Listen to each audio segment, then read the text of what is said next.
Alright, what's going on, guys? We got a new game dropping for anyone that likes Battle Royale and anime. This one's definitely for you.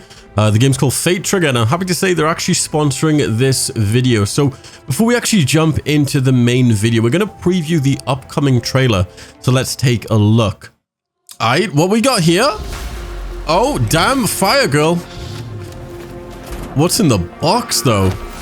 Laser Girl looks good. Oh god, they were trying to steal the box. This is what I'm saying, for real. I love this like anime style. It looks so good. Oh god, a grenade. A Sinric to the rescue.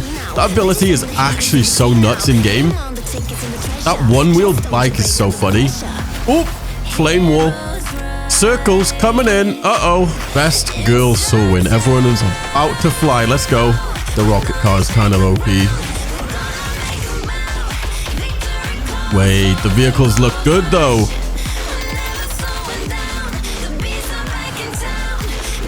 .360 into the slow motion?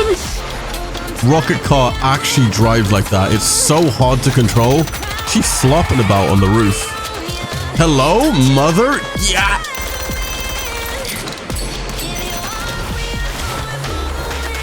Dropping in the building and the castles? The guns? Oh god, they're all gonna... Wait. Mommy doing a flip. Never mind. A freaking laser beam? Yeah, Eos is absolutely goated. Mindy said she's out of here. Oh! Ziva calling in the rain of fire.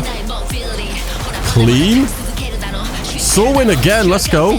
Bro, she's been flying a whole while now. Oh damn, actual gameplay. Let's go. Shout out to the updrafts. The vehicles really are everywhere. Do not miss out on the vehicles. God damn, not the cleavage. Edgy Fury coming in. Let's go. Ooh, mother on deck. I love how you can just lie down on the roof of the vehicles and just pop off. They're fighting at one of the harmonizers. These are going to be super chaotic when the game goes live. Man, it just looks so good. And the music for the trailer absolutely slaps.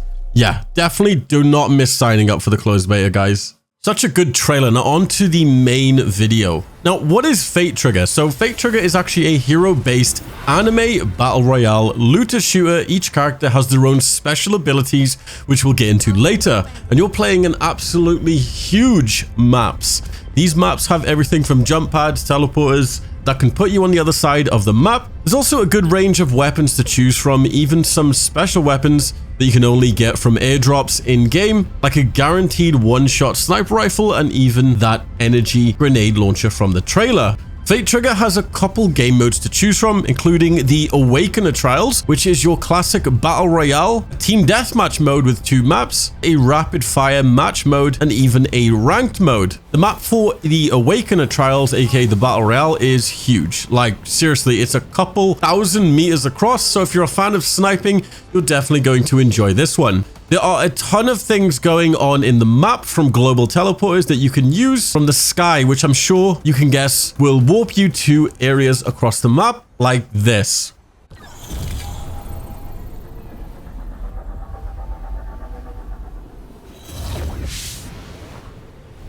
And even some ground-based ones that'll help you get across the gaps when the zone's 500 meters in the air and you're not playing the best character, which we're going to get to soon. There are also buildings dotted around the map called core enhancement rooms that have vending machines that will let you upgrade your gear. Some of these upgrades are nuts too, like this one stops all bullet drop on the weapon upgraded. You'd be insane not to do this. There are also structures called harmonizers that power up later on that you can activate and defend to get super rare gear. Be careful though, it takes a really long time and there's actually a giant beam of light telling everyone what's going on, so be prepared to defend this place. There are even vehicles you can drive, all of which have their own superpower. Seriously, there's one that flies and there's a damn rocket engine strapped to the back. Oh, and the little unicycle can bunny hop. And what's even crazier is you can put it in your inventory if you need that quick emergency getaway vehicle. There are also loot crates that fall out of the sky every so often. Now, you absolutely do not want to miss these. There are some insane drops that you can get from the one-tap sniper rifle to a energy grenade launcher. These are both generally so good. Plus, when you get to the final circle, you will not want to be under-equipped, as these absolutely destroy. Team Deathmatch is a little different. There are no superpowers in this game mode. It's just pure gunplay. You choose a loadout and go nuts. First to 80 kills wins. It's that simple.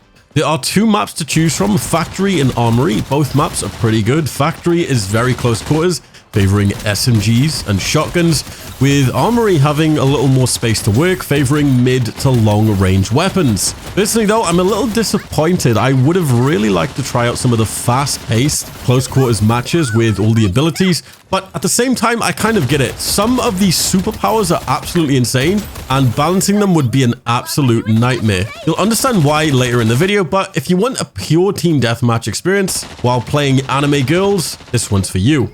Now, Rapid Trials is based on the Arena map, and it's simply a fast-paced battle royale. You start off with basic shields, the zone is already closing in, the loot drop rate is higher, and there are even extra loot zones in the wild. Airdrops are way more frequent too. Basically, if you want to get your battle royale fix, but a full game will make you late to work or school, Rapid Trials will take you about 10 minutes and won't make you late. Fate Trigger currently has a roster of 10 Awakeners, they're called. These are the characters you'll be playing, and there's actually 4 main roles: Assault, Support, Recon, and Defender. Assault currently has the most characters with 5 to choose from, Support with 2, Defender with 2, and finally Recon with 1. So I'm actually going to cover all of these characters for you guys. They're in order of who I like the most and who I think will be best in the game. First up in the Assault class, we've got Sorin. Now, Sorin can actually control the wind. She can literally straight up fly. Name pun aside, this Awakener is actually really cool for her one passive called Updraft, which stops falls from any height, staggering her. So it doesn't matter where you fall from, as soon as she lands, she's just ready to go.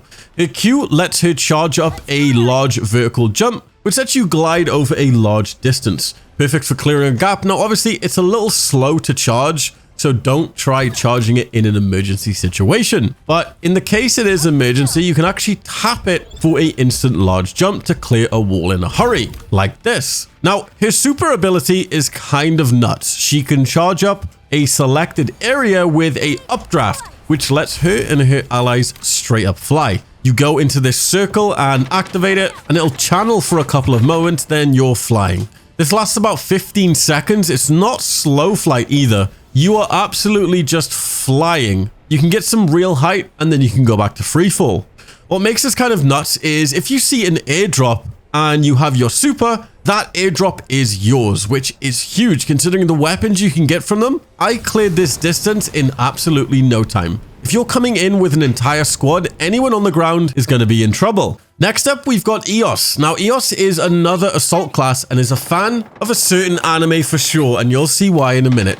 Eos passive is actually kind of insane if used right. It regens some of her spent energy, but here's the real banger. It resets the cooldown of her Q. What's her Q though? Her Q is a long-range dash where she's untargetable. Couple that with the resets from her passive, you can literally blink around your enemies, taking them out one by one. Absolutely crazy.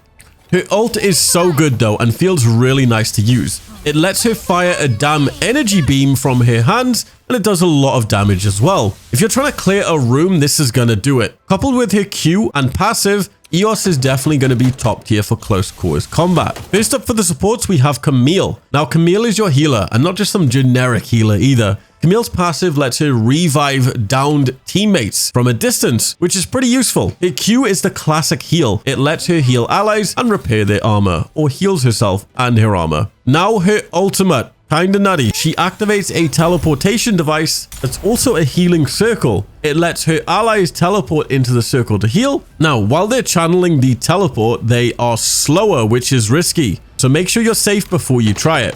But it's huge if you need to get to safety and heal. The second support class awakener is Mindy. Mindy is definitely unique. She is the definition of a loot goblin. Her passive lets her see blue tier or higher loot through walls. So if you have Mindy on your team, you're gonna get good loot fast. Mindy also has a teleport ability, but it's just for her. The drawback is enemies can see exactly where she's headed, so it's sort of risky. It could absolutely be used to set up an ambush. Now here's where the loot antics get silly. Her ultimate lets her call in an airdrop wherever she wants. And it also summons a whole interdimensional corridor and just slaps her crate right down. It will always contain items of a higher or equal value to what her team currently has, which is good. And this is including ultimate boosters. So you could, in theory, and if you're lucky, you could just keep spamming crates until you're fully kitted out, which would be OP. Next up, we have Cynric. Cynric is the defender class, and he really does defense well. His passive alone is pretty big. It gives him and all allies a shield if they get downed. Couple that with Camille and her long-range revive, and your team will pretty much not die. His Q lets him summon an unbreakable wall. No projectiles or throwables can get through. Absolutely nuts. But you can, however, walk right through it, so watch out for enemies sneaking in a grenade while you're trying to heal or something. Finally, his ult lets him teleport to an area or an ally and summons this gigantic pillar, also impenetrable to projectiles and throwables of any kind. Super huge if you need to protect your team in a hurry. Now, the recon class. We've got Huxley. Huxley brings a lot to the team, if you know what I'm saying. Her passive allows her to reveal an enemy squad to your whole team briefly after taking down one of their allies. Her Q is similar in that it allows her to throw a device that reveals all the enemies in its effective range. And it's a pretty large range, so it's super useful. Finally, her ultimate is a straight up portable fog of war. Enemies cannot see a damn thing, and it even prevents them from hearing her footsteps. You do not want to be caught in this purple haze. Next up, we have Nace. Nace really likes the ocean, and as a result, when she's on any water, she actually gets a huge movement speed buff for her passive, which is pretty decent. And thankfully, she can actually make her own water trails with her Q, Sharky Bomb. She throws out a little shark, and it will actually create a path of water in front of her, which lets her activate her passive. Sharky will move in a straight line and bounce off any walls, so prepare to do some geometry for the next bit, because once Sharky hits an enemy or reaches max range, it will actually explode and knock enemies in the air. Coupled with your passive, you got time to close the gap and remove that player from the game, which is pretty sick. Now, her ultimate is kind of crazy. It makes her completely immune to all status effects, and if she takes lethal damage, this will actually make her swim in the ground and prevent her from dying. For the whole duration of her ult, she's basically immortal.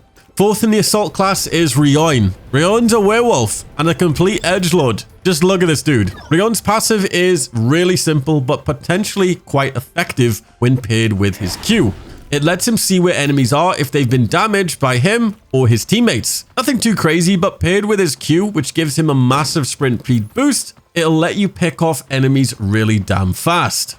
Now, obviously being a werewolf, his ult lets him transform into one. Basically a huge buff, letting him sprint at really high speeds, and changes his Q into a long-range leap. And the last awakener in the assault class is Ziva. Ziva is an absolute pyromaniac. Her passive literally buffs all incendiary rounds and grenades.